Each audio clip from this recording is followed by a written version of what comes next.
ছেলে অফিসে যাবে রেডি হয়েছে। যখন বাসা থেকে বেরোইতেছিল তখন তার বউয়ের সামনে সে কিছু টাকা দিল। তার মাকে বলল যে, "মা, ওর কাছে টাকা দিছি। তোমরা সবাই খাবার এনে খেয়ে নিও। আজকে তো কিছু রান্না করো নাই।"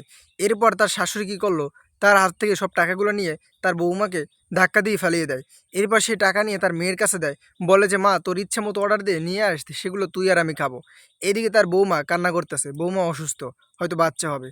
আর এদিকে যখনই তাদের খাবার আসে তখন সে আর তার মেয়ে বসে খুব আরাম করে খাচ্ছে। তার ছেলের বউকে একটুও দিতেছে না। এইটা ছেলের বউ উপর থেকে আইসা সে দেখতেছে। এখন তার প্রচণ্ড ক্ষুধা লেগেছে। সে খাবার খেতে চায়। কিন্তু কি অবস্থা, তারা তো তাকে দিতেছে না। এরপর সে বাসায় বিস্কুট ছিল, সেগুলো নিয়ে খাইতে চায়। কিন্তু বিস্কুটের প্রতি তার রুচি হইতেছে না। তার মানে ঝাল কিছু খাইতে ইচ্ছা করছিল। এদিকে আইসা দেখে তার শাশুড়ি এবং তার ননদ তারা খাবার খাইতেছে, তাকে একটু সারতেছে না। কিছুক্ষণ পর দেখা যায় তার স্বামী ডিউটি থেকে বাসায় এসে দেখতেছে তার স্ত্রী কান্না করতেছে। দৌড়ে তার কাছে যায় আর বলে যে, "তুমি বিস্কুট কেন খাইতেছো? কান্না করতেছো কেন?" তারপর সে বলে যে, "আমার খাবার সব খেয়ে নিয়েছে, আমাকে কিছু দেয় নাই, আমাকে এরকম ফেলে দিয়েছে।"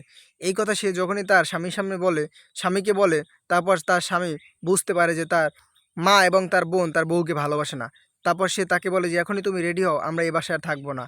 তারপর সে দেখে যে তার মা শুয়ে আছে, ঘুমাচ্ছে। সে গিয়ে তার মায়ের পা থেকে প্রণাম করে। এখন সে ওই জায়গা থেকে চইলা যাইতেছে তার বউকে নিয়া।